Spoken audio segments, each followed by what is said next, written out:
Kompleksnya kasus pembunuhan berencana terhadap Brigadir Nofriansyah Yosua Huta Barat akan memasuki babak akhir. Pasalnya terdakwa Ferdi Sambo akan menduduki kursi panas di Pengadilan Negeri Jakarta Selatan pada 13 Februari 2023. Sebelumnya, mantan Kadif Propam Polri tersebut divonis oleh Jaksa Penuntut Umum dengan hukuman kurungan penjara seumur hidup. Namun dirinya bersikeras membela. Lantas seperti apakah rangkaian sidangnya nanti? Kita simak selengkapnya dalam video berikut ini. Nofriansyah Yosua Huta Barat tewas di rumah dinas mantan Kadif Propam Ferdi Sambo, Komplek Polri Duren 3 pada 8 Juli 2022 silam. Kematiannya pun merupakan bagian dari rencana yang dibuat oleh sang Jenderal Bintang 2 Ferdi Sambo. Hal ini pun terungkap dari hasil persidangan, di mana Jaksa Penuntut Umum menjatuhkan vonis kurungan penjara seumur hidup, lantaran jaksa menilai Ferdi Sambo terbukti secara sah dan meyakinkan bersalah menjadi otak atas tewasnya Nofriansyah Yosua Huta Barat. Bahkan dalam tuntutannya seumur hidup, tidak ada hal yang meringankannya. Justru jaksa menilai terdapat beberapa poin yang memberatkan terdakwa Ferdi Sambo. Dengan hal yang memberatkan bahwa dirinya berbelit-belit dan tidak mengakui perbuatannya dalam memberi keterangan selama proses persidangan. Bahkan jaksa juga menilai jika perbuatannya menimbulkan keresahan dan kegaduhan di masyarakat. Hal itu pun tak sepantasnya dilakukan sebagai aparatur penegak hukum. Perbuatan terdakwa mengakibatkan hilangnya nyawa korban Nofriansyah Yosua Huta Barat dan luka dan duka yang mendalam bagi keluarganya. Terdakwa berbelit dan tidak mengakui perbuatannya dan memberikan keterangan di persidangan.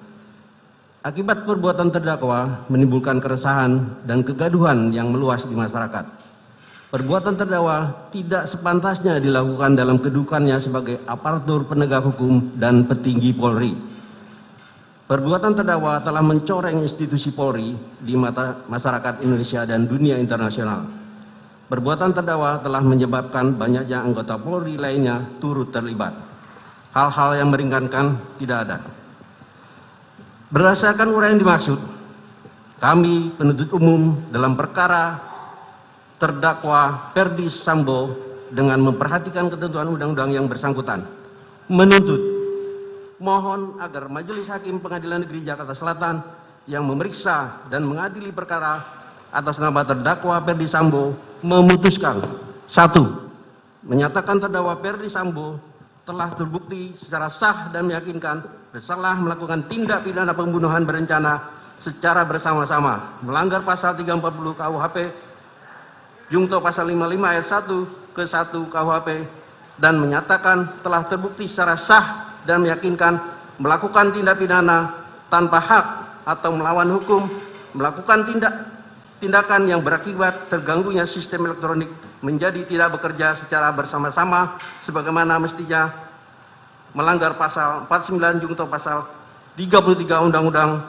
nomor 19 tahun 2016 tentang perubahan atas Undang-Undang nomor 11 tahun 2008 tentang informasi dan transaksi elektronik Jungto pasal 55 ayat 1 ke 1 KUHP sebagaimana dakwaan ke-1 primer dan dakwaan kedua pertama primer. Menjatuhkan pidana terhadap terdakwa dengan pidana seumur hidup. Atas tuntutan tersebut, Ferdi Sambo mengajukan pledoi atau nota pembelaan.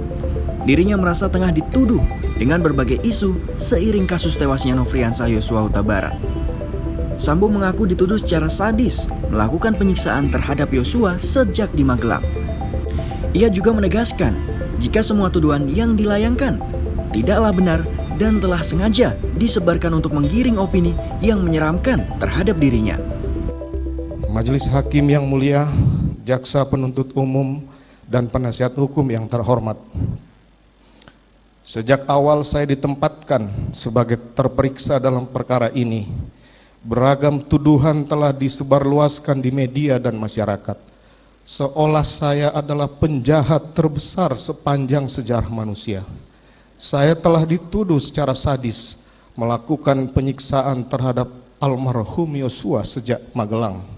Begitu juga tudingan sebagai bandar narkoba dan judi. melakukan perselingkuhan dan menikah sirih dengan banyak perempuan, perselingkuhan istri saya dengan Joshua dan Kuat, melakukan LGBT, memiliki bunker yang penuh dengan uang, sampai dengan penempatan uang ratusan triliun dalam rekening atas nama Joshua, yang kesemuanya adalah tidak benar. Saya ulangi, semuanya tuduhan itu adalah tidak benar.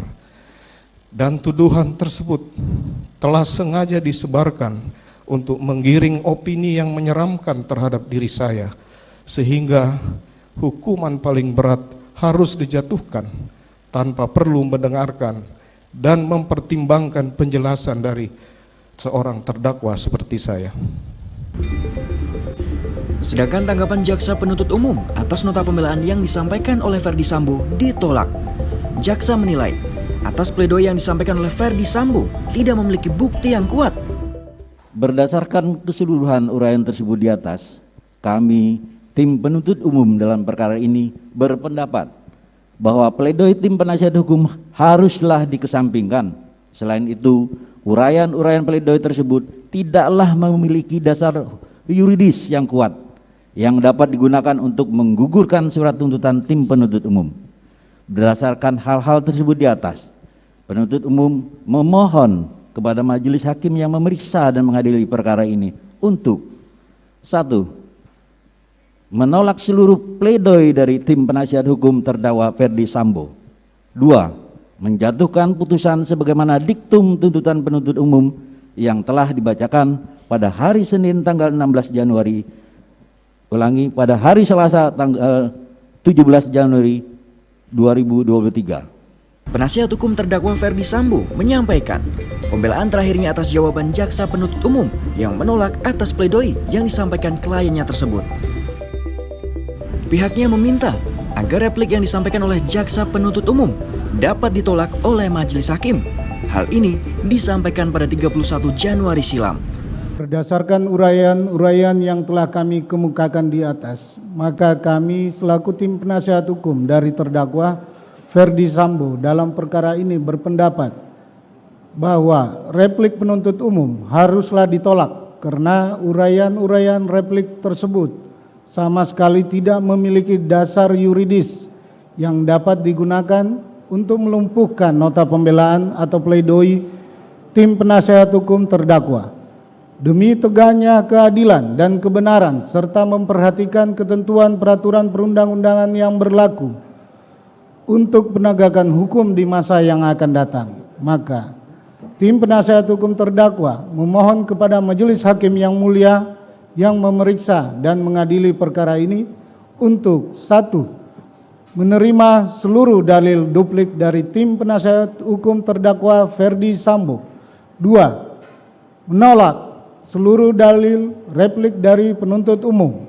3. Menjatuhkan putusan sebagaimana diktum pledoi tim penasihat hukum yang telah dibacakan pada hari Selasa tanggal 24 Januari 2023.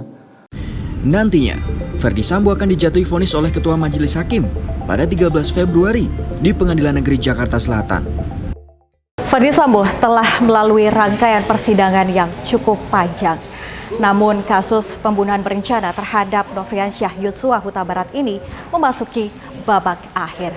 Pada Senin 13 Februari 2023, Ferdy Sambo akan menduduki kursi panas di Pengadilan Negeri Jakarta Selatan.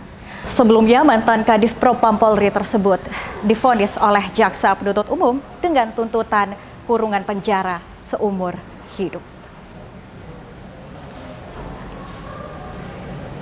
Akankah majelis hakim mengabulkan tuntutan jaksa penuntut umum atau malah Ferdy Sambo akan diringankan hukumannya? Simak rangkaian lengkap persidangan Ferdy Sambo CS dalam kanal YouTube IDN Times.